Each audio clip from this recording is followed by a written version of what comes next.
Olá, amigos e amigas, sejam todas e todas bem-vindos a mais uma atividade organizada pelo Grupo de Estudo Filosofia da Praga. Sou o professor Heraldo Batista, coordenador desse grupo de estudos, e irei mediar esta live de hoje. O tema da nossa live é a Palestina em 78 anos, da maior limpeza étnica da história à solução final em Gaza, e será ministrada pelo presidente FEPAL, Federação Árabe Palestina do Brasil, Walid Rabah. E teremos como debatedora nesta atividade a secretária de Assuntos Acadêmicos da FEPAL, que é Ajan Sadiq. E agradecemos, né, de antemão já o aceite ao nosso convite. Saudamos também os colegas que estão chegando no chat, sejam todas e todas bem-vindas, bem-vindos. Acesse o nosso canal no YouTube, ative o sininho para receber todas as notificações e compartilhe os nossos vídeos. Agradecemos a equipe de trabalho, né, na retaguarda, a Alessandra Lira, o Francisco, o Edson e a Andressa. Pois bem, o palestrante terá um tempo de 30 minutos, né, nessa atividade nossa, 50 minutos de exposição, e após a exposição do mesmo, passaremos a palavra para o debatedor que irá dialogar, comentar e fazer as questões do conteúdo exposto. Será um diálogo entre os convidados e após o encerramento deste bate-papo, abriremos para perguntas. Bom, é isso, eu convido, né, para a tela aqui. Boa noite, Wally. Seja bem-vindo, muito obrigado mais uma vez pelo aceito ao nosso convite. E a Jan, muito obrigado mesmo. Né? E aí, eu vou apresentá-los, e após a apresentação, eu passo a palavra para você, Walid, e depois para a Jan fazer os comentários. Né? Vamos lá. Bom, o Walid Rabah é presidente da FEPAL, Federação Árabe Palestina do Brasil, reeleito em 2024, no 11º Congresso da entidade, em São Paulo, de 20 a 22 de setembro. Tem 58 anos e nasceu em Toledo, Paraná. Filho de pai e mães palestinos, Rabah inicia sua trajetória militante no movimento estudantil secundarista, depois no universitário. No movimento palestino, milita desde 1984. Também integra a luta antirracista, o que o fez conselheiro do Conselho Nacional da Igualdade Racial, de 2008 a 2016. Reside em Curitiba há 24 anos, onde é empresário. Seja bem-vindo. Né? E a Jan Sadiq. A Jan Sadiq Adi é psicóloga, espero que tenha acertado a pronúncia do nome, é mestre em educação, doutora em psicologia pela USP, secretária de Assuntos Acadêmicos da FEPAL, Federação Árabe Palestina do Brasil, com artigos publicados sobre a Palestina, educação decolonial e psicologia decolonial. Bom, é isso, sem mais delongas. Eu passo as palavras, né, para o Walid fazer a sua exposição, e depois a Janta terá o espaço para fazer os comentários, perguntas, dúvidas, tudo bem? Fique à vontade.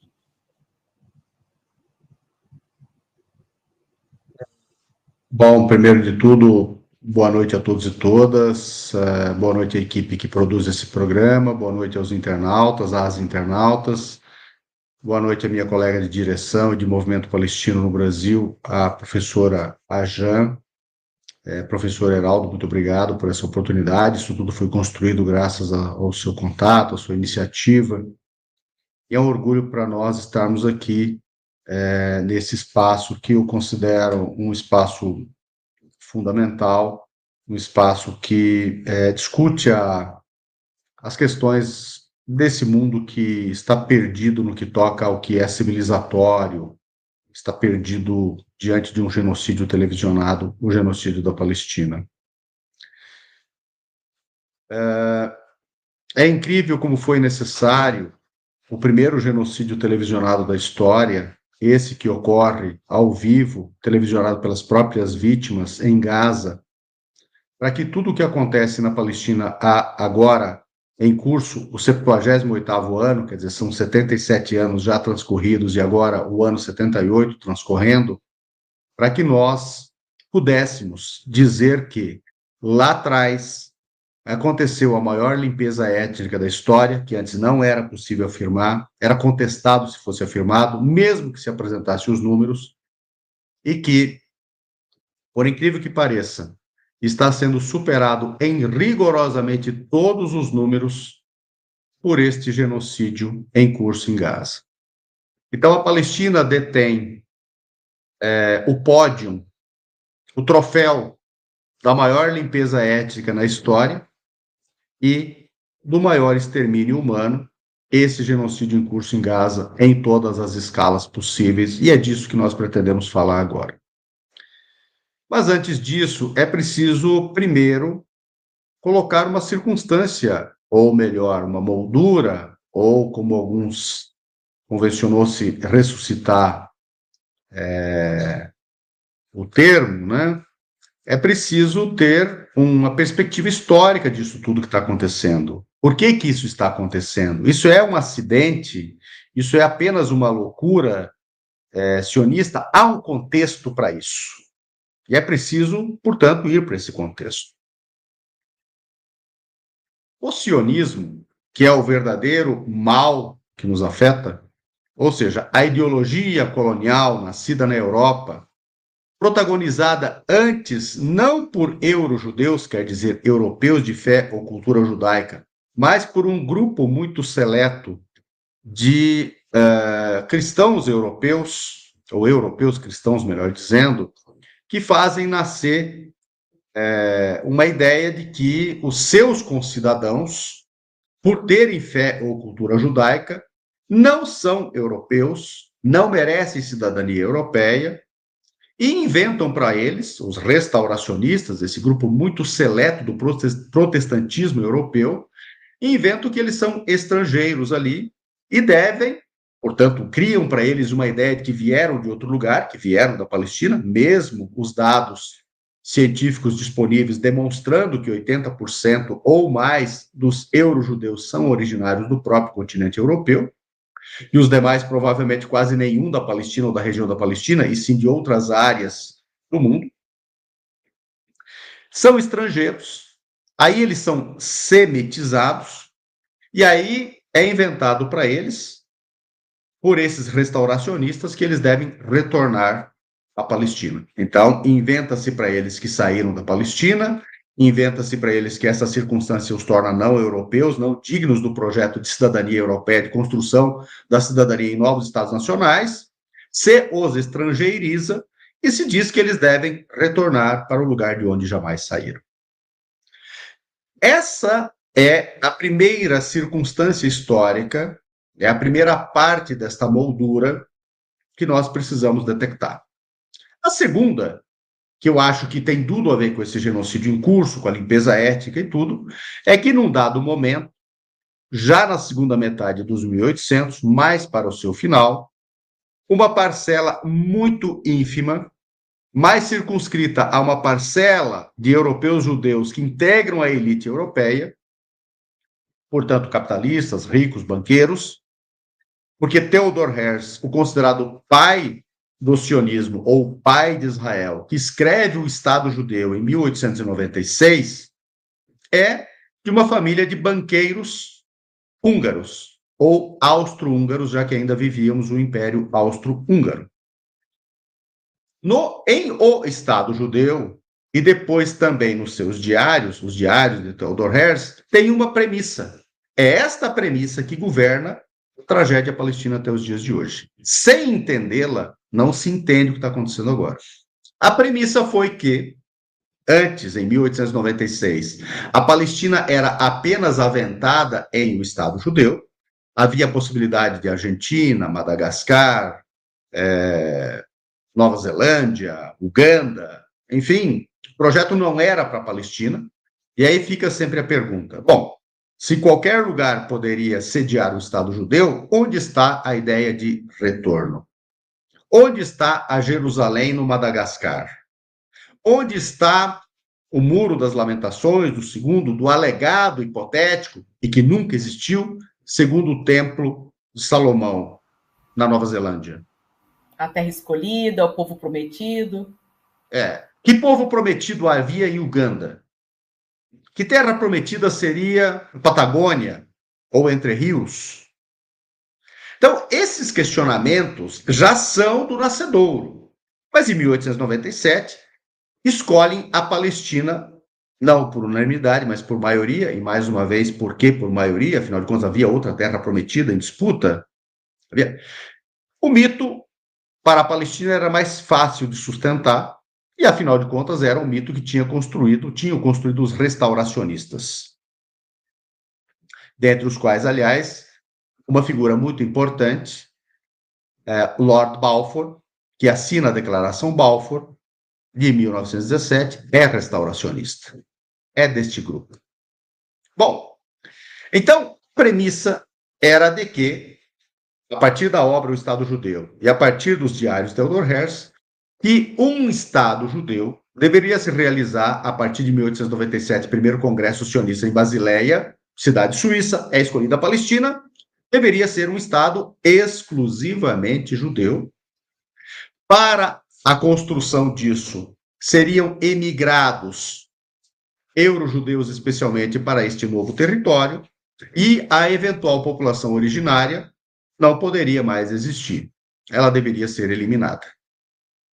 E é isso que eles combinam, finalmente, com os ingleses e franceses, mas também com os russos, após a derrota do Império Otomano na Primeira Guerra Mundial. Em 1916, selam um acordo secreto, o chamado Sykes-Picot, os nomes dos acordantes inglês e francês. Havia também um terceiro nome, Sazanov, o do ministro de Relações Exteriores da Rússia czarista, mas acontece em 1917 a Revolução Russa, também chamada bolchevique, e os acordos coloniais são denunciados pelos bolcheviques, e a nova governança que vira a União Soviética se retira de todos os acordos coloniais e imperialistas, e é esta a razão de sair Sazanov. O acordo deixa de ser Sykes-Picot-Sazanov e passa a ser apenas Sykes-Picot. Em Sykes-Picot é desenhada a hipótese de um Estado judeu, exclusivamente judeu, habitado por estrangeiros, na Palestina. Andando rapidamente na história, já que os russos se retiram, é possível, no final de 1917, o Lord Balfour, responsável pelas relações exteriores do Império Britânico, emitir uma declaração, a chamada Declaração Balfour, com 67 palavras, prometendo aos euro-judeus, numa carta endereçada a um banqueiro inglês da família Rothschild, que Sua Majestade via com bons olhos a instalação de um lar nacional judeu na Palestina. 67 palavras que não mencionam o povo palestino uma só vez, e que, em meio a 67 palavras, é feita uma ponderação que parece muito generosa, de que as populações não judaicas, portanto a originária palestina, claro, seriam garantidos os seus direitos civis e religiosos. Quer dizer, os seus direitos nacionais não seriam garantidos, pelo contrário, seriam suprimidos. Logo, nasce ali o regime de apartheid, na pior das hipóteses. Como todo regime de apartheid é necessariamente genocidário, é claro que estava anunciado o genocídio, e como a premissa era atender ao intento sionista, é claro que a Palestina seria despovoada. Andando rapidamente na história, em 1920, na chamada Conferência de San Remo, que reúne os vencedores da Primeira Guerra Mundial, incluídos os Estados Unidos já nesta reunião, decidem que a implementação da Declaração Balfour será feita, e será feita pelos britânicos. E em 1922, já com a Liga das Nações nascida, esta Liga das Nações, em setembro de 1922, decide, no que acaba se tornando um documento chamado Mandato da Palestina, que os britânicos implementarão a Declaração Balfour, este é o preâmbulo, para construir o lar nacional judeu na Palestina, isso também está no preâmbulo, e depois 28 artigos, dos quais, pela primeira vez na história, nos 11 primeiros artigos, é desenhado um sistema colonial de limpeza étnica e de substituição de toda uma população originária por uma estrangeira. Não há novidade nisso, são documentos públicos, basta acioná-los. Em 29 de setembro de 1923, entra em vigor o mandato da Palestina, oficialmente. Curiosamente, em 29 de setembro de 2023, uma semana antes do 7 de outubro de 1923, ele concluiu 100 anos. Completou 100 anos, o mandato da Palestina. Então, começa o mandato da Palestina com uma premissa muito básica. A população originária será, por N instrumentos, expulsa do território, deslocada do território, haverá uma limpeza étnica e ela será substituída por uma população estrangeira levada ao território. Com isso, o plano era judaizar a integralidade da demografia e da geografia da Palestina.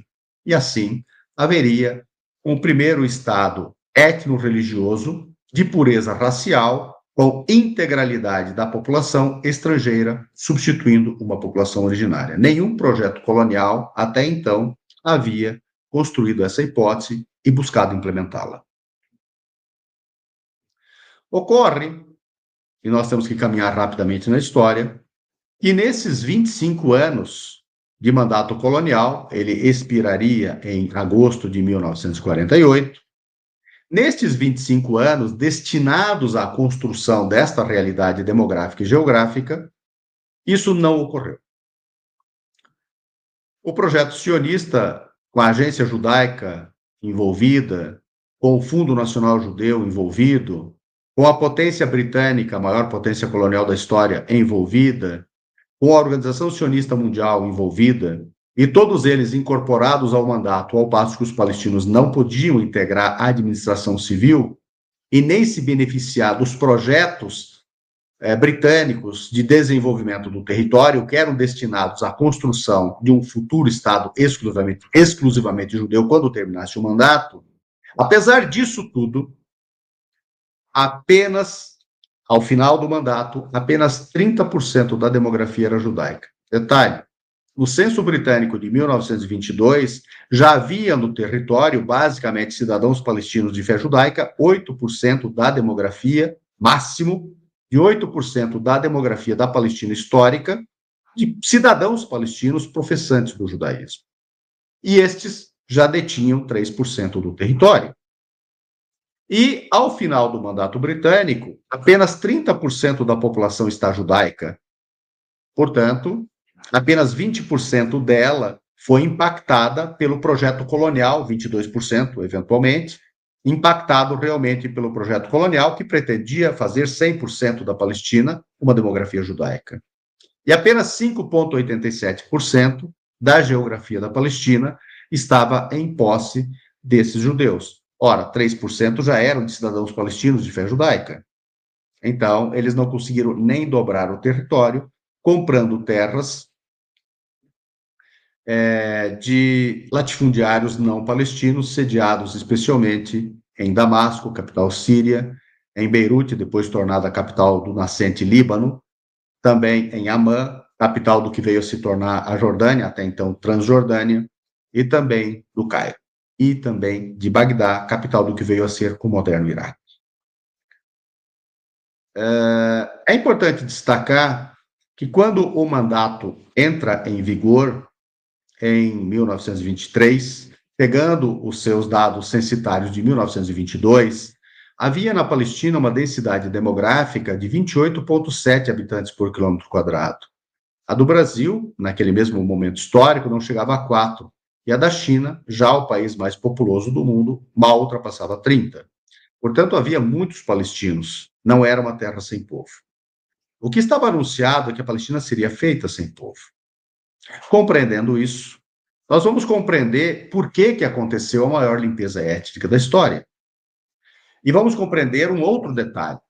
os britânicos, reconhecendo que a tentativa de judaizar a Palestina havia falhado, sugerem à ONU entregar o problema para ser resolvido sob uma ideia britânica, da partilha da Palestina, para haver ali 2 estados.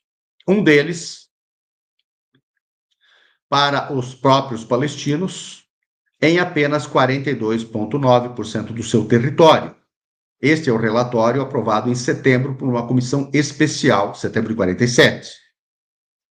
E 56,5% para a demografia majoritariamente estrangeira, que compunha apenas 30% da população e detinha apenas 5,87% do território. Essa injustiça histórica, apesar dessa injustiça histórica, havia um detalhe, que é uma espécie de pulo do gato na resolução. Em primeiro lugar, ela compunha o território destinado ao futuro Estado, poderia ser Israel ou outro nome, havia perto de metade ou mais da população não judaica. E a resolução não sugeriu, nem propôs, nem expressamente colocou trocas demográficas.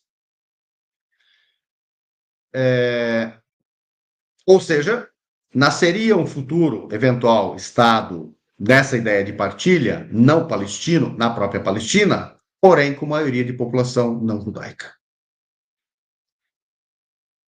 A resolução também previu que após o final do mandato, término do mandato, perdão, dizendo em agosto de 48, haveria 2 anos de administração britânica, após o que os 2 estados, futuros estados, entrariam em vigor, com Jerusalém Oriental, aliás, Jerusalém, que compunha 0,6% nesta partilha, por isso que não dá 100%, os 42,9% e os 56,5%, porque havia 0,6% de área internacionalizada a ser administrada pela ONU, fundamentalmente toda Jerusalém e boa parte dos sítios históricos religiosos de Belém. Quando isso tudo é aprovado em 29 de novembro de 1947, se torna a Resolução 181, que recomenda a partilha da Palestina, não cria o Estado de Israel. Isso é fundamental entender. A resolução é aprovada em 29 de novembro de 47.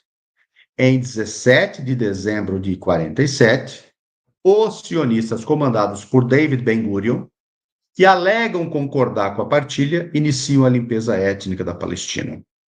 E, de 17 de dezembro de 47 a 14 de maio de 48, quando o sionismo, contra a lei internacional, contra a Resolução 181, se autoproclama Estado em um território já conquistado para além dos 56,5% do território destinado na partilha.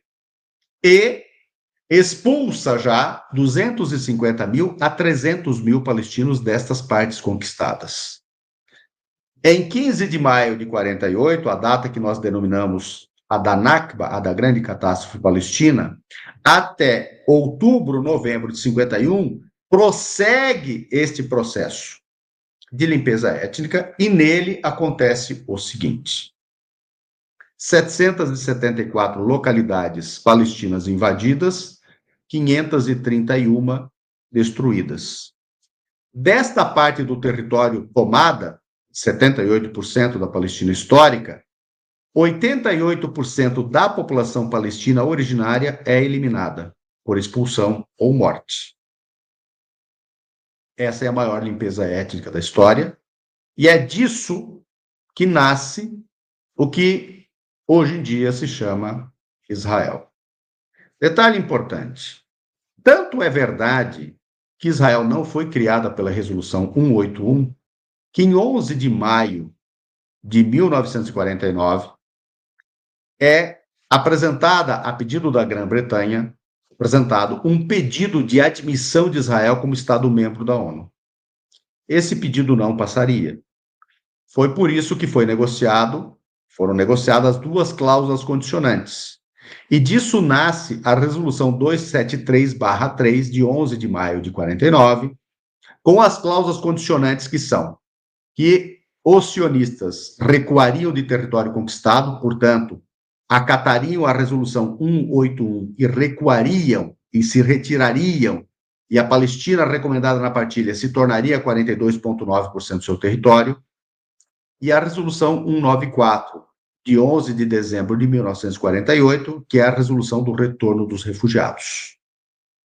Essas duas cláusulas estão expressamente contidas na resolução 273/3 de admissão do Estado de Israel. Logo, Israel está, inclusive, posto ilegalmente nas Nações Unidas, como Estado-membro, por uma razão bastante simples. Não acatou essas duas resoluções, pelo contrário, conquistou mais território em 67 e comete o que está cometendo agora. A restauração geográfica e demográfica da Palestina histórica, que era condição para Israel se tornar Estado-membro, até hoje não foi cumprida e, pelo contrário, é agravado no genocídio em Gaza. Bem, para nós entendermos por que está acontecendo isso agora, nós temos que voltar rapidamente para reprisar. O projeto sionista é tornar a Palestina sem palestinos. Nós temos hoje entre 6,3 e 6 milhões e meio de palestinos refugiados e seus descendentes no mundo, resultantes da limpeza étnica de 47 a 51. Gaza, 73% desta população e seus descendentes são exatamente refugiados deste processo. E que tem direito a quê? Ao retorno pela Resolução 94. E perto de 25% da população da Cisjordânia também é refugiada. Isso dá mais ou menos 2 milhões e 100. Os outros, aproximadamente 4 milhões e 200, 300 ou 400, estão fora das fronteiras da Palestina histórica, basicamente na Jordânia, no Líbano e na Síria, em campos de refugiados administrados pela ONU. Bem, com isso, na Palestina histórica, considerando que há mais ou menos 2 milhões de palestinos e seus descendentes no que se tornou Israel, nós temos hoje, na Palestina histórica, considerando, portanto, que se tornou Israel, a Cisjordânia com Jerusalém Oriental e Gaza, perto de 200 mil mais não-judeus e judeus. Então, a premissa histórica do sionismo, que era tornar a Palestina sem palestinos, mesmo com 4 milhões e meio, eventualmente, fora das fronteiras da Palestina histórica, ainda assim retorna ao momento pré-britânico. A maioria palestina contra a pretendida maioria, inclusive totalidade judaica na Palestina histórica. Então, exterminar ou eliminar toda a população de Gaza, além de conquistar parte da Palestina para continuar conquistando a totalidade da Palestina, significa recompor uma maioria judaica na demografia da Palestina para continuar alegando o direito de autodeterminação daquele grupo autoproclamado nacional judaico majoritário. E é isso o que nós podemos trazer para elucidar o que acontece agora, e eu quero entrar agora nos dados do genocídio. Nós estamos agora, em 4 de agosto, a 668 dias de genocídio. Os dados atualizados para hoje, nós estamos a quase 23 meses de genocídio. Nós temos, considerando os desaparecidos sob escombros, que são mais de 11 mil, 72.657 exterminados em Gaza. Isso dá 3,29% da demografia do território, o que daria 7 milhões no Brasil. 159 vezes mais que as 44.127 mortes violentas registradas em todo o ano passado no Brasil. Este nível genocidário hoje em Gaza exigiria quase 1 século e 6 décadas de extermínio ao nível do ano passado no Brasil para alcançar o atual nível genocidário em Gaza. Na Europa da Segunda Guerra Mundial, por sua demografia de hoje, daria 24.800.000, em eventual repetição dos 6 anos da Segunda Guerra Mundial, por este nível genocidário, nós teríamos entre 80 e 100 milhões de mortos, mais dos entre 50 e 70 milhões de mortos estimados para a Segunda Guerra Mundial. Isso não para aí. Nós temos outro dado estarrecedor. Segundo a revista The Lancet, nós teríamos hoje, considerando que esse artigo na revista The Lancet de 5 de julho do ano passado, considera que para cada uma morte decorrente dos efeitos bélicos, outras 4 ocorreriam em virtude da destruição do território, da sua inabitabilidade, dos abortos involuntários, que aumentaram 300%, aliás, da queda da taxa de natalidade, que, aliás, agora aumentou em comparação com o mesmo período do ano passado, 40%, os feridos que não têm tratamento, a destruição hospitalar, a fome, que agora está em curso como arma de guerra, a sede, e tudo isso daria 310 mil mortos. Isso daria 14% da demografia do território de Gaza. Isso daria 30 milhões de exterminados no Brasil. 670 vezes mais do que as 44.127 mortes violentas havidas no ano passado no Brasil. Na Europa, da Segunda Guerra Mundial, por sua demografia de hoje, daria quase 110 milhões de mortos. Em eventuais 6 anos da Segunda Guerra Mundial, a esta escala genocidária, mais de 350 milhões de mortos. Esse é o tamanho do Holocausto palestino. Esse é o tamanho da autoridade moral, intelectual, ética e política de Israel e dos Estados Unidos que promove esse extermínio, daqueles que o apoiam, dentre eles a Rede Globo, a Rede Record, o Estado de São Paulo, o SBT, os CNPJs de Cristo, os Novos Vendilhões do Templo, que usam o Velho Testamento na sua deisidade étnica para justificar esse extermínio. E de outros atores mais, inclusive intelectuais brasileiros. E no mundo. Se nós pararmos nesses dados, já seria bastante. Existem outros 2 dados aqui que promovem números intermediários. Nós poderíamos estar com mais de 100 mil mortos hoje, e nós poderíamos estar, de acordo com o professor israelense, um geógrafo e demógrafo chamado Yaakov Gar, com pelo menos 177 mil mortos. Como vocês veem, como nós vemos, esses dados são superiores aos dados subestimados, porque são subnotificados, e oficialmente nos colocam com 73 mil mortos. Mas tem um dado que eu considero essencial, que é o das crianças exterminadas.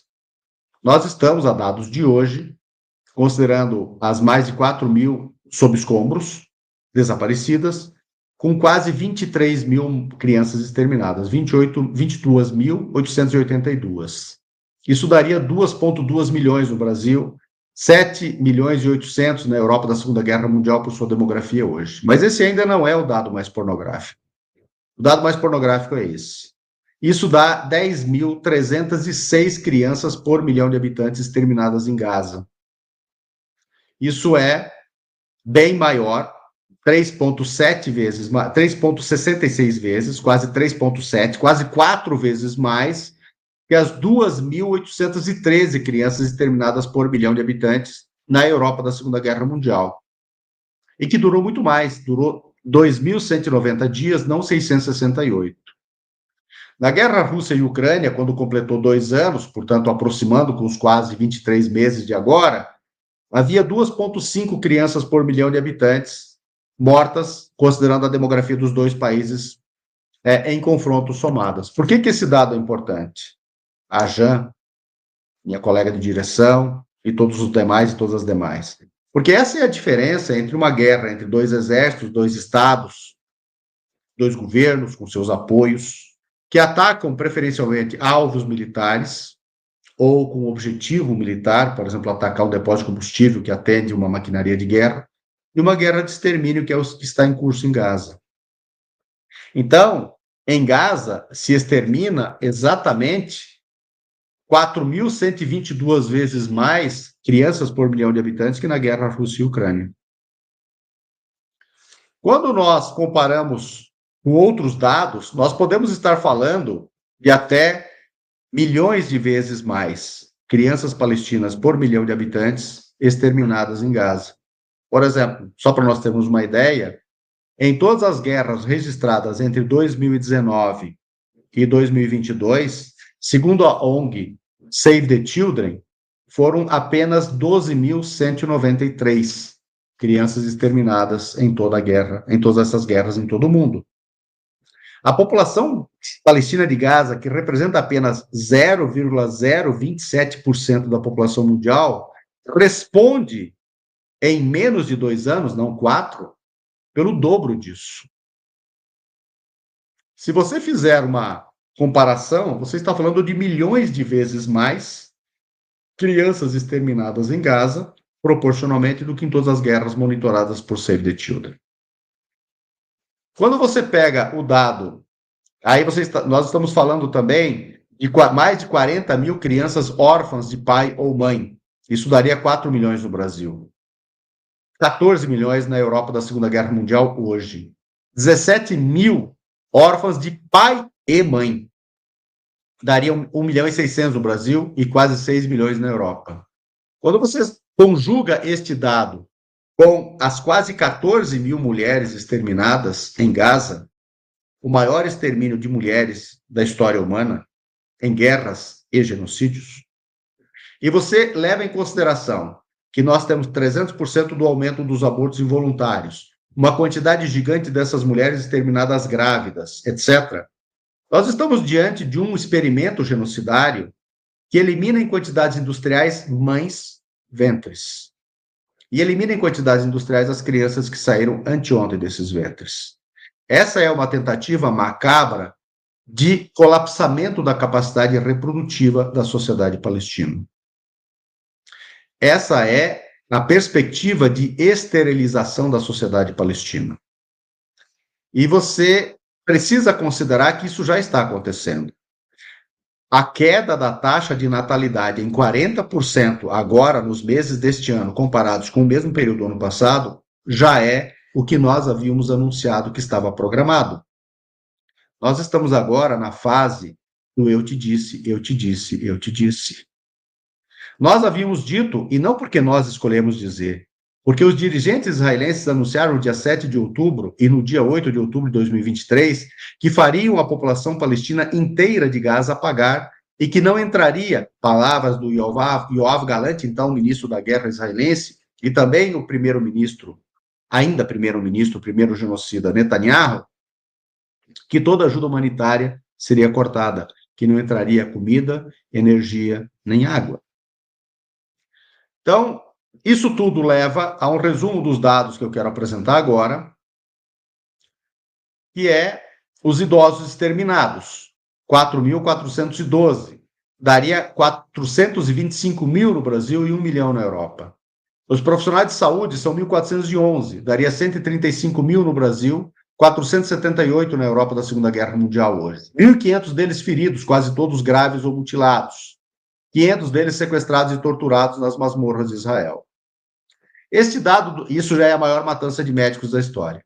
Jornalistas são 228 mortos nesse período em Gaza, contra 69 da Segunda Guerra Mundial. Só que essa não é a comparação ideal. A comparação ideal é proporcional.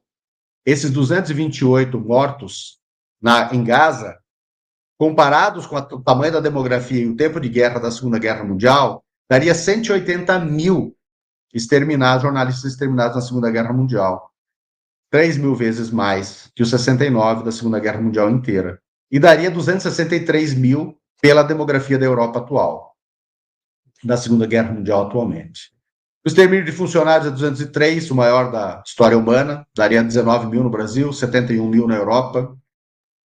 Defesa Civil, 113 exterminados, daria 11 mil no Brasil, quase 40 mil na Europa. 12 mil estudantes mortos, daria 1 milhão e 100 no Brasil. Perto de 20 mil feridos, daria 2 milhões e 300 no Brasil. 400 escolas e universidades destruídas, o que daria 40 mil desses prédios destruídos no Brasil. 620 mil alunos há quase 2 anos impedidos de frequentar escolas, isso daria 55 milhões no Brasil. 88 mil universitários, igualmente, daria 8 milhões no Brasil. Quase 1.000 professores exterminados, daria 95 mil no Brasil. Os feridos são 159.061, 7,15% da demografia de Gaza. daria 15,2 milhões no Brasil, quase todos feridos e mutilados, programados para morrer.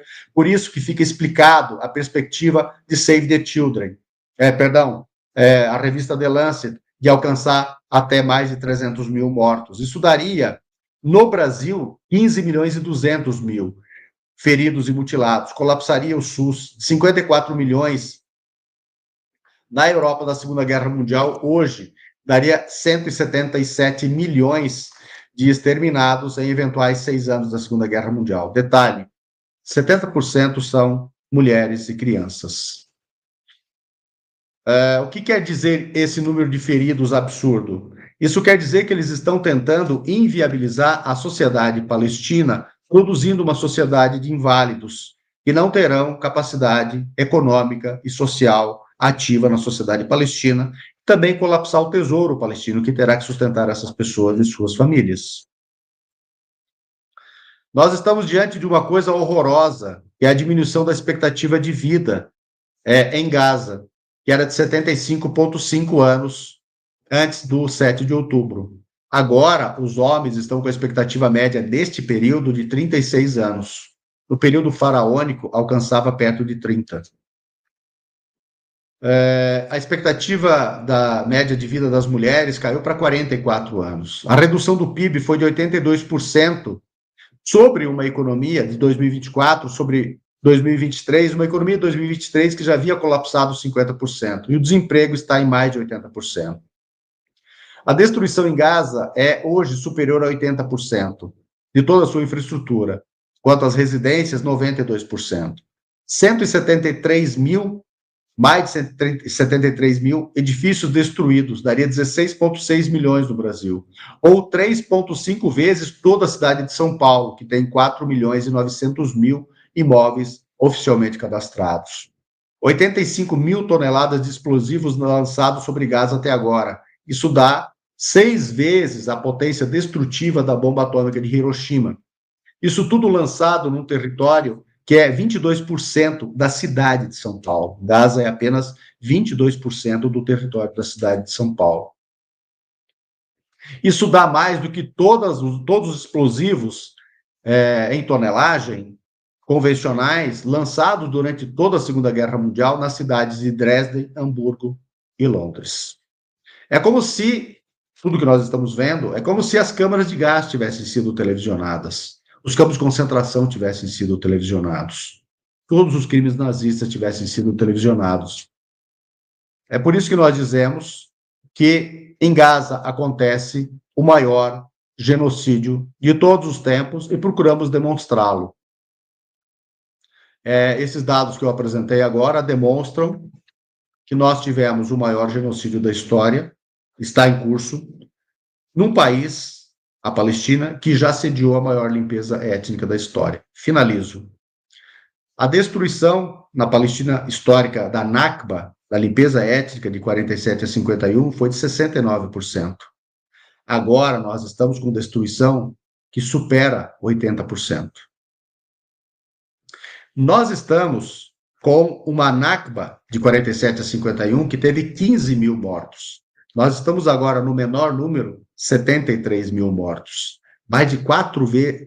Quase 5 vezes mais do que a Nakba, este momento genocidário.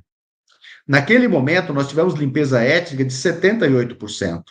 Agora nós temos população deslocada de mais de 90%. Naquele momento, nós tivemos entre 50 e 70 massacres. Hoje, superam 2 mil massacres. Naquele momento, nós tivemos 78% do território tomado. Neste momento, nós temos 100% dele tornado inabitável e dele se pretende expulsar toda a população palestina. A fome agora é o dado final, aquele que indica que a solução final está sendo promovida em 3 grandes campos de concentração, que correspondem a apenas 15% do território de Gaza, ou seja, o equivalente a 3,5% do território da cidade de São Paulo, em que toda ajuda humanitária foi proibida, somente o dono dos campos de concentração, Israel e Estados Unidos, administram comida. É como se nós considerássemos que os nazistas, em seus campos de concentração, não alimentassem prisioneiros para trabalhos forçados, mas fornecessem ajuda humanitária. É diante disso que nós estamos, é este o escândalo do escândalo, o pior de tudo, cometidos pelas vítimas dos nazistas contra aqueles que não foram os nazistas, não foram seus algozes, o povo palestino. Eu espero ter sido bastante útil nessa nossa conversa. Ultrapassei um pouco o tempo que eu utilizaria, até porque vocês sabem que eu tenho que sair às 20h20 por causa de um outro compromisso, 20h25 talvez. Muito obrigado pela oportunidade, espero ter sido útil. Nós que agradecemos, Walid. Eu já passo a... Obrigado pela exposição, eu já passo para a Jan fazer os comentários e perguntas, né? Fique à vontade, a Jan. Tá?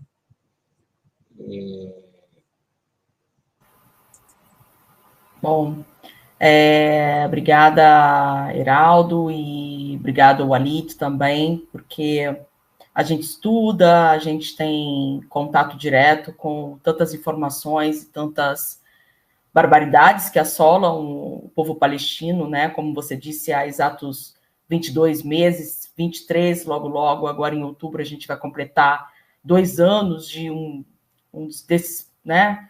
Proporcionalmente o maior genocídio da história e praticamente um genocídio ininterrupto.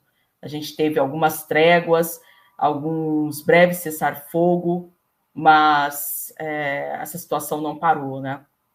E, Walid, eu gostaria que você trouxesse aqui a gente que está na luta, que está na militância, que está nos estudos também, nas pesquisas sobre a Palestina. A gente entende esse poder, eu quero falar do poder discursivo do sionismo, né, que é um poder histórico. Eles sempre tiveram o poder da mídia hegemônica, o acesso da mídia hegemônica, a produção de livros, a produção de materiais de divulgação sobre a história deles, sobre os mitos deles, sobre as mentiras deles, né?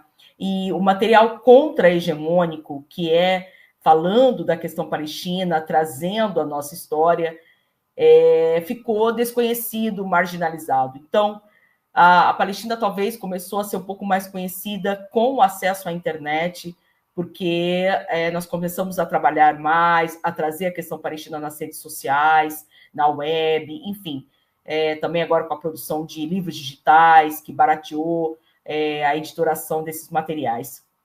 Mas ainda assim, Walid, essas mentiras israelenses, esses mitos sionistas, eles ainda se sustentam, né? Internacionalmente, mundialmente, eles ainda se sustentam e impregnam as mentes das pessoas, boa parte das pessoas que se colocam contra os palestinos. Nós temos um estereótipo ainda de terroristas, mudando, na verdade, totalmente, distorcendo, quase que estuprando a realidade, nos colocando como os algozes, enquanto, na verdade, nós somos as vítimas históricas desse processo.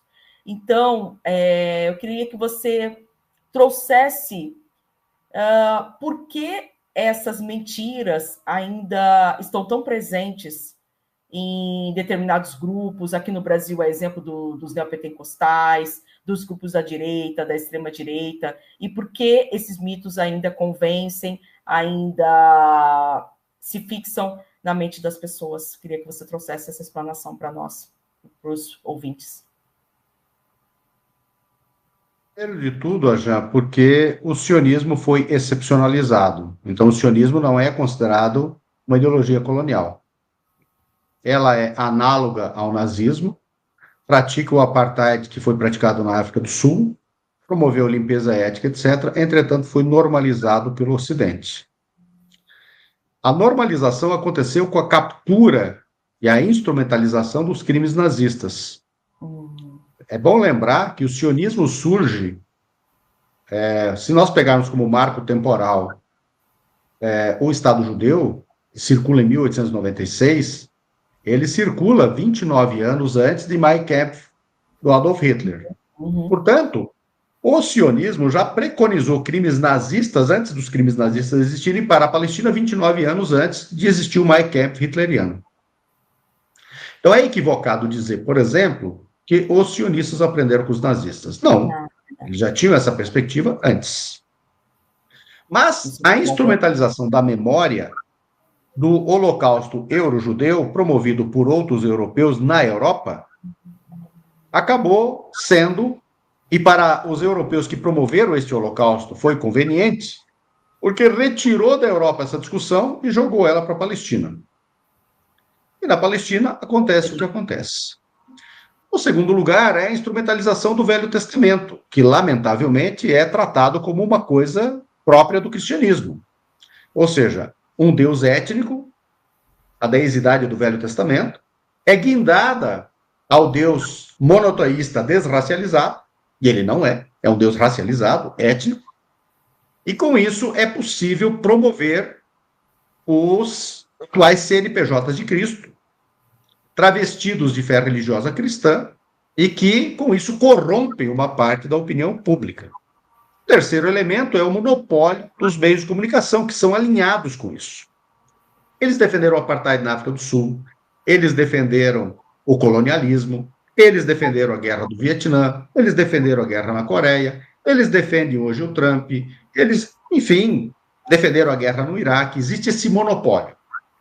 Eles integram esse sistema. O outro elemento fundamental é a indústria cultural. A indústria cultural, a produção de todos os tipos de entretenimento, é também este monopólio. O quinto elemento é o monopólio da construção do discurso na academia. Eles detiveram, e continuam detendo, de certo modo, este monopólio. Isso promove, portanto, a seguinte distorção. Eles controlam a academia e, assim, eles controlam as bancas que vão aprovar novos professores, as bancas que vão dar orientadores e aprovar as teses de doutorado e as dissertações de mestrado, consequentemente, aquilo que vai ser publicado. Isso vira, portanto, reverberação pseudocientífica no mundo da sociologia, da filosofia, etc., da análise política. Isso que você trouxe é um grande poder, né? Que ainda existe esse poder sionista, não é explícito, né? Mas quando a gente vai trabalhar questões palestinas na academia, existe sim uma resistência, né? Eles vão falar que isso não é neutro, que isso é político, como se as outras questões, as outras pesquisas não tivessem um viés político. Isso implica em reprovação de trabalhos, né, TCCs, dissertações, projetos de mestrado, projetos de doutorado, a não aprovação de bolsas de estudo. Isso está até mudando um pouco, Ajan. E é importante que você esteja dizendo isso, porque você concluiu há pouco seu doutorado, e seguramente vive esse meio da academia, etc. Até uma autocensura. E até pessoas do meio acadêmico que usam terminologias equivocadas. Por exemplo, o antijudaísmo, por pessoas que se dizem pró-palestinas, e são, não estou dizendo que se dizem não são, usam o termo antissemitismo. Mas como assim antissemitismo? É antijudaísmo. Semita, sequer a maioria dos árabes é. E essa lenda do semita é uma coisa que precisa ser superada. Por que a ideia do semitismo e antissemitismo é importante? Porque como os europeus anti-judeus inventaram para os judeus que eles são semitas para estrangeirizá-los, e o sionismo resolveu, num dado momento, adotar isso, falar em antissemitismo significa admitir o mito de que o euro-judeu é semita e alimentar a espinha dorsal do sionismo, que é a ideia de retorno. Sim. Portanto, não é uma birra condenar o uso do termo antissemitismo em lugar do antijudaísmo. Não é um sinônimo que você está recusando. Você está recusando a espinha dorsal do sionismo. E as pessoas não entendem isso na academia. É incrível. É assustador. É assustador esse descompromisso. Outro problema da academia é a humildade em reconhecer um erro conceitual. Claro. Sabe? Claro. Eu sempre faço esses erros, essas questões, esses erros pontualmente. Não é antissemitismo, é antijudaísmo. Nós precisamos usar as palavras certas para o que está acontecendo, porque isso reverbera negativamente, porque o uso do antissemitismo também como sinônimo de antisionismo. Isso traz severas consequências para a nossa luta. Claro. Mas as pessoas, elas têm também uma resistência. É tão naturalizado o termo antissemitismo, né, que as pessoas acabam realmente colocando um sinônimo, reproduzindo automaticamente o termo, né? Sendo que, na verdade, isso reverbera muito mais quando a gente for se apropriar, vamos falar, considerando que a maior parte dos semitas são árabes, né? Trazendo nós como semitas, muito mais do que os judeus, porque o judeu também é um grupo religioso, não é um grupo étnico, enfim, os judeus nem falavam mais o hebraico. Se semitas são aqueles que também têm o idioma hebraico, árabe ou aramaico, né? São pessoas que dialogam com esse tipo de idioma. Os judeus que adentraram, que invadiram a Palestina, eles não falavam mais o hebraico, eles não tinham mais esse idioma.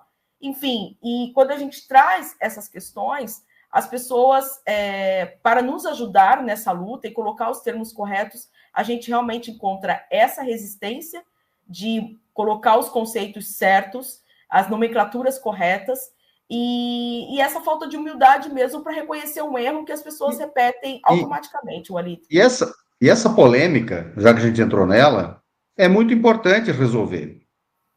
Porque, veja, existe judeu semita? A resposta é simples, não.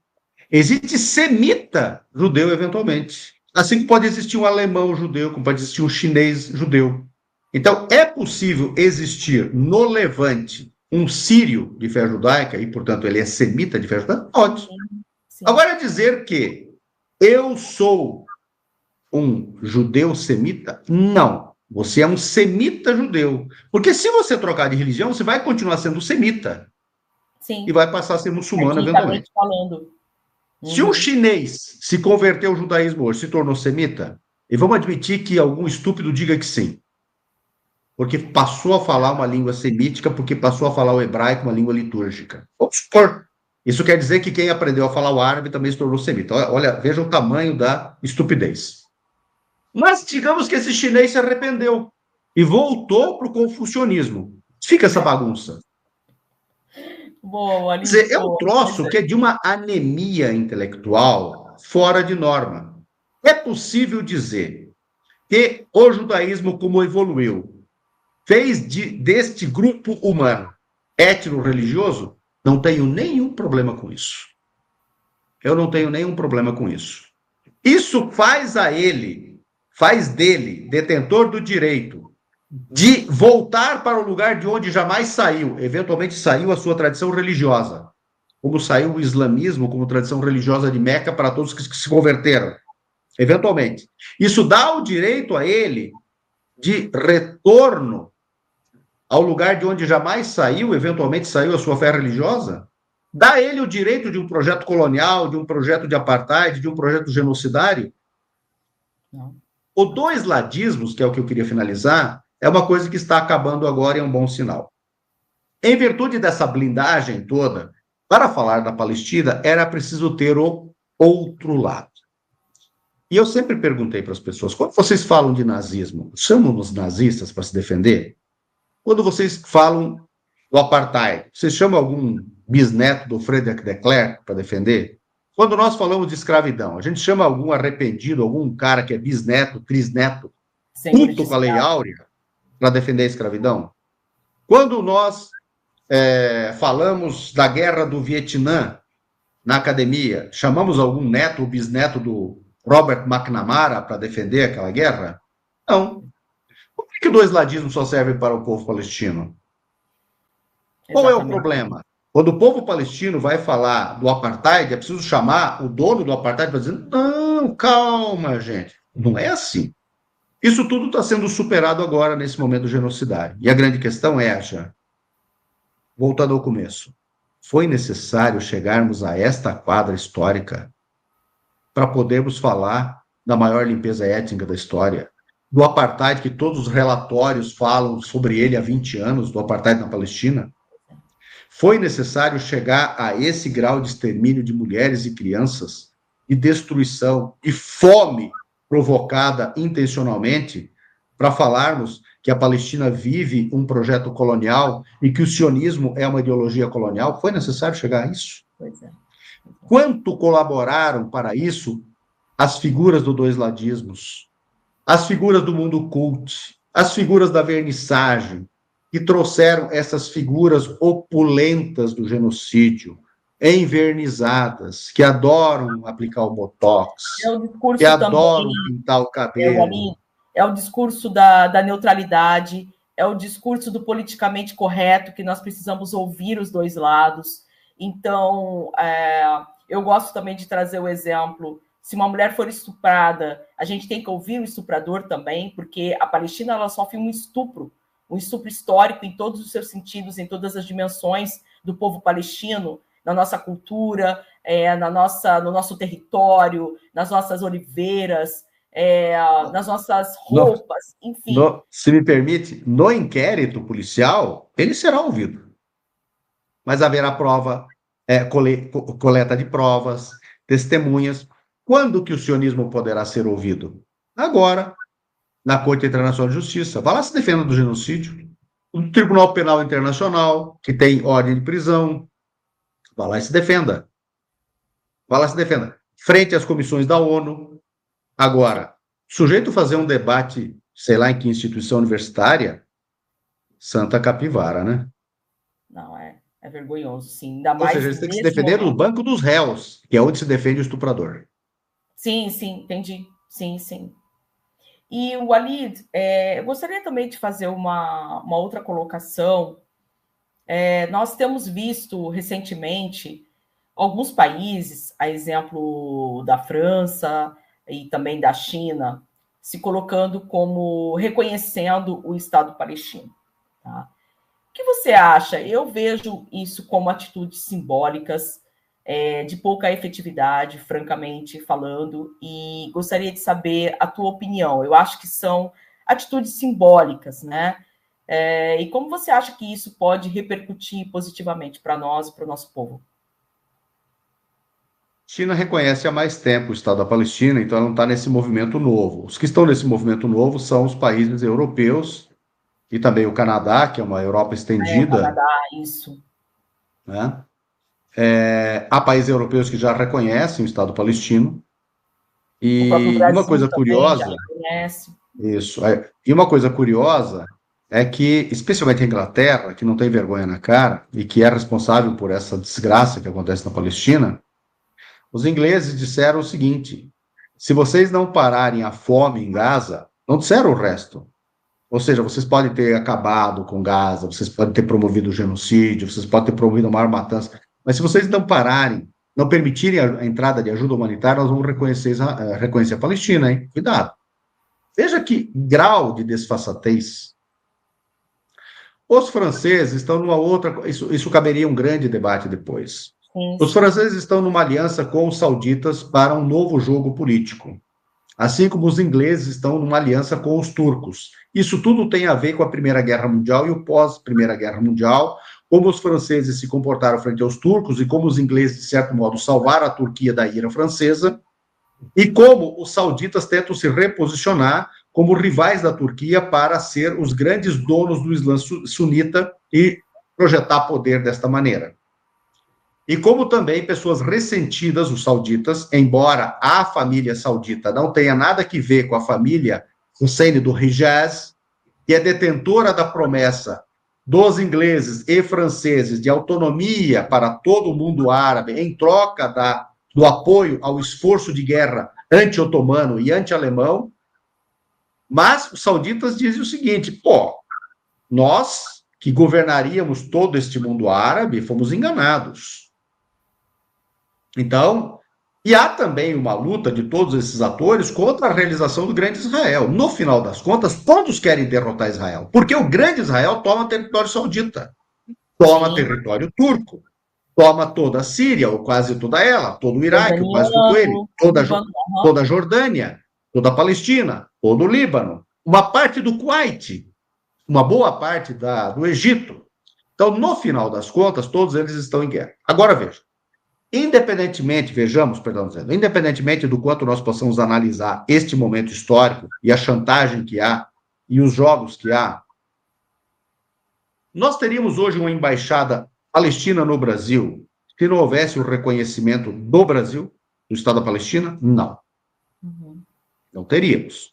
Sim. Consequentemente, tanto você como o descendente palestino, quanto eu, estaríamos fazendo nossas procurações e nossos documentos na Embaixada da Palestina em árabe para poder herdar, como eu herdei com a morte do meu pai na Palestina, ou estaríamos fazendo na Embaixada Israelense em hebraico e não faríamos, porque não teríamos o direito de herança? A bandeira da Palestina estaria nos estádios com a seleção da Palestina jogando? Estaríamos nas Olimpíadas? Estaríamos na ONU, a bandeira inclusive estendida? Estaríamos com 150 ou 151 países reconhecendo a Palestina e pressionando? Estaríamos na Unesco denunciando a destruição de Jerusalém e de outros sítios arqueológicos? Estaríamos na OMS exigindo vacinação e denunciando Israel? Não. Portanto, na pior das hipóteses, Oslo serviu para isso. E tem um outro detalhe. Oslo serviu para habitar a Palestina, no momento atual, de até 700 mil palestinos, mais do que o crescimento vegetativo pré-Oslo com a população que havia. Ou seja, gente que voltou para a Palestina e fez o processo de tornar majoritária a judeidade na Palestina para justificar o discurso sionista, derrotado. Oslo até para isso serviu. Quem derrotou Oslo e destruiu Oslo foi Israel. Porque se Oslo prospera, com todos os seus erros, teria desaparecido o sionismo hoje. A história não é escrita de si. Claro. A história é o que temos hoje. Sim. Hoje, Oslo está destruída, precisa de um novo arranjo. Qual é? Francamente, eu não sou bruxo para ficar dando palpite. Tem uma bola de cristal, tipo, né, Walid? Sim, sim. Eu não sou a maga patológica, nem a Madame Mim, né? Então, duas personagens que eu gostava de ler, porque eram muito engraçadas, né? Mas não é a minha especialidade jogar pó de aranha no pote para ver o que vai sair. O fato concreto é que tudo isso precisa de uma análise muito profunda, compreender esse processo e mereceria um grande debate de como Oslo foi destruído. Oslo não foi destruído publicamente pelo discurso israelense. O discurso israelense foi outro. Oslo foi destruído por aqueles que nem sabem que são. E é diferente. Isso exige uma análise. Assim como Lula foi colocado na cadeia com o discurso de corrupção falso dos extremistas de momento, na rua ele foi legitimado pelos que nem sabem que são. Isso é tudo igual, e que brindaram quando o Lula foi preso. Sim. Brindaram quando a Dilma foi deposta. Começou a revolução. Vai ter coragem suficiente de debater isso no campo civilizatório? Não creio. Não creio. Os que continuam falando antissemitismo em lugar de antijudaísmo não vão debater isso. Porque isso significa autocrítica. E não vai haver. Ali temos muitos desafios, né? Temos muitos desafios no campo simbólico, no campo material, no campo político. Enfim, para uma efetiva mudança de consciência mesmo, mudança de palavras, a começar por mudança de palavras, né? Que as pessoas, até a palavra conflito também, que não nos cabe, nunca nos coube, porque não se trata de conflito, o que acontece na Palestina, apartheid não foi conflito, o Holocausto não foi conflito, então essa questão conflito, Israel-Palestina, guerra Israel-Palestina, são palavras que não cabem diante desse genocídio, diante da nossa Nakba contínua, iniciada, como você disse, a partir de 1947. Então, são palavras que nos pesam muito, que nos são muito caras e que a gente precisa repeti-las constantemente e colocar os nomes corretos. É apartheid, é ocupação militar, é colonialismo, e atualmente é genocídio. É isso que sofre a Palestina historicamente há 78 anos. Não é conflito, porque conflito dá uma ideia de forças proporcionais em campos, a gente não tem forças armadas diante de um dos mais poderosos exércitos do mundo, e também não é guerra, porque, infelizmente, a Palestina não pôde se constituir enquanto Estado. A guerra só existe enquanto dois Estados constituídos estão se digladiando, e não é o que acontece. Então, a gente tem que colocar os nomes corretos para que, minimamente, a realidade chegue até as pessoas e a população, enfim, que tá nos ouvindo diariamente nos nossos trabalhos de militância, saibam o que realmente acontece com a Palestina historicamente, né?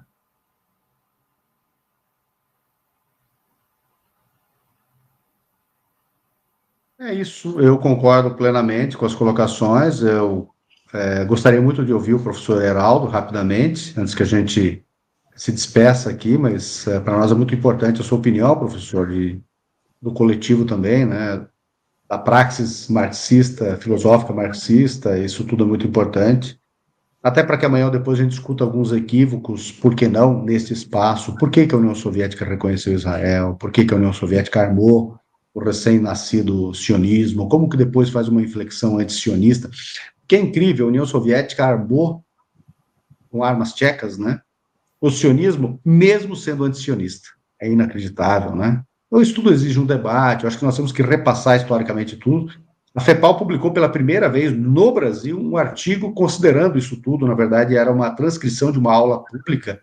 Nós publicamos isso, salvo o melhor juízo, ainda no início do nosso primeiro mandato, Ajan. Nós fomos Sim. reeleitos, tá? E o nosso estatuto permite só uma recondução, portanto, nós no próximo congresso não seremos mais diretores da FEPAL, vamos deixar claro isso. Então vamos ficar aí sem sair do posto, né, ali. Tem que deixar a nova galera chegar, né? Os novos companheiros chegarem.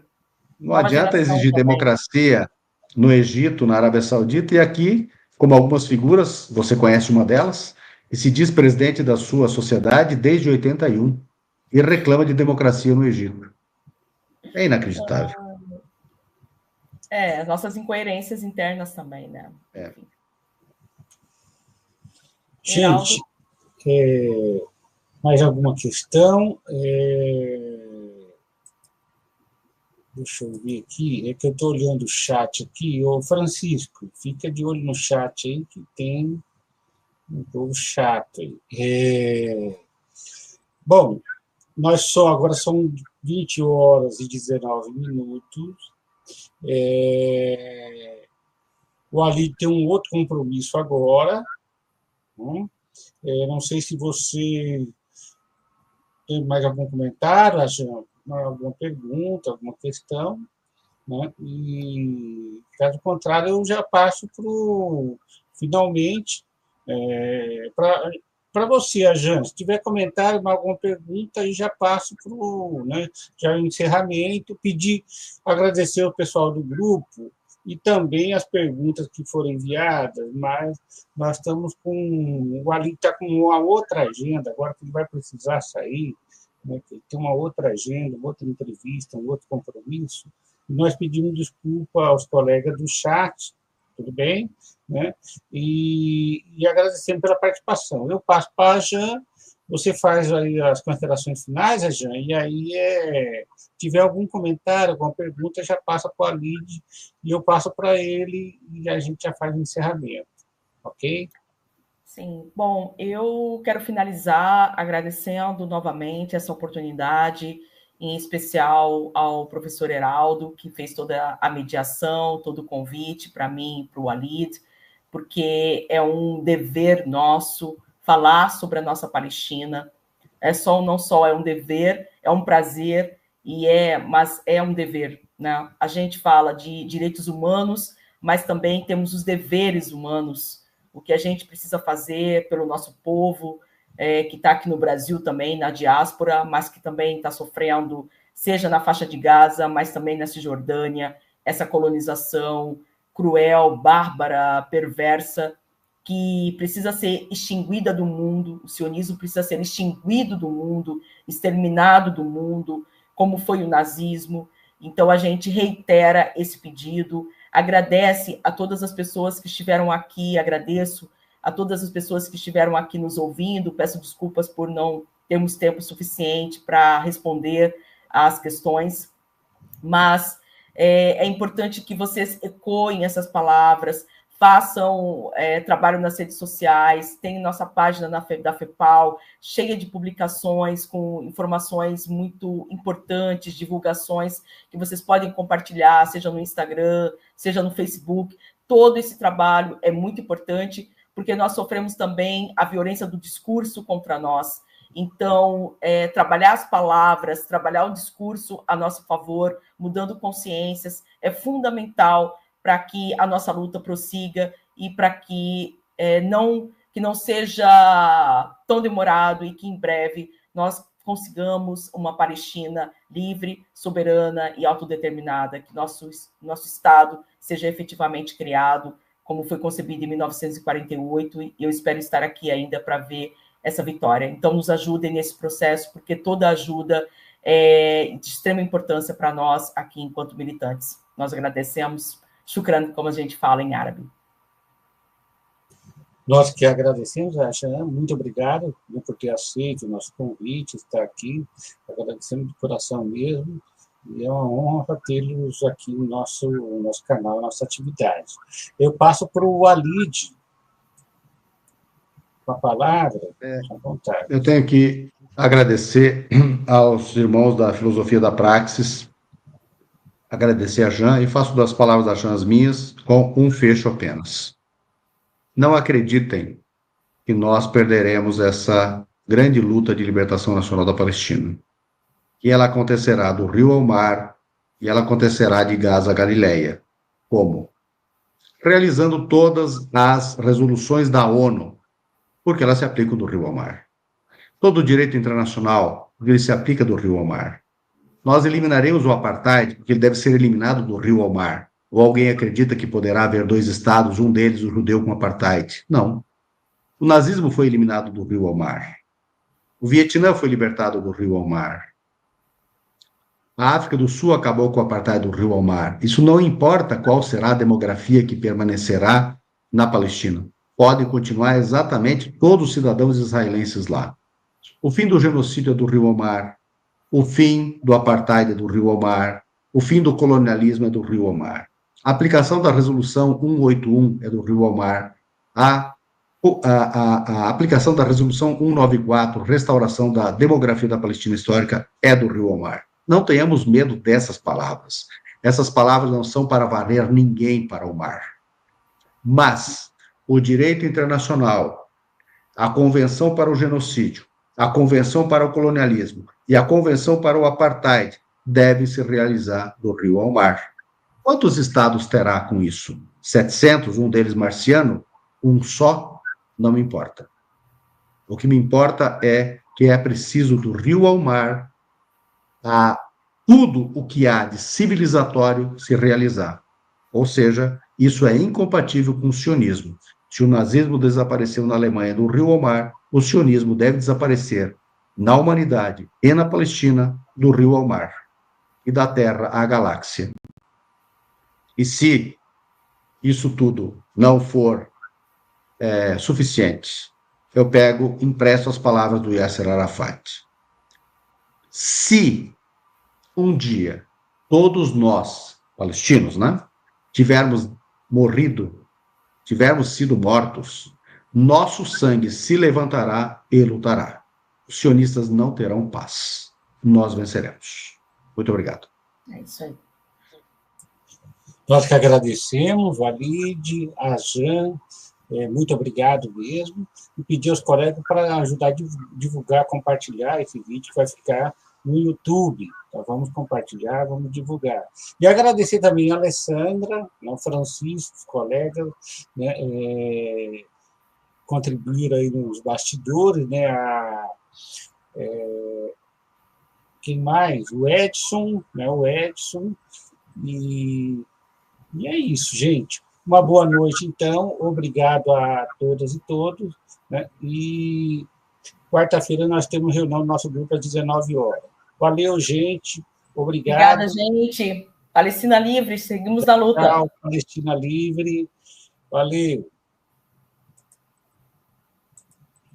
Um abraço. Tchau, tchau, gente. Um abraço. Um abraço.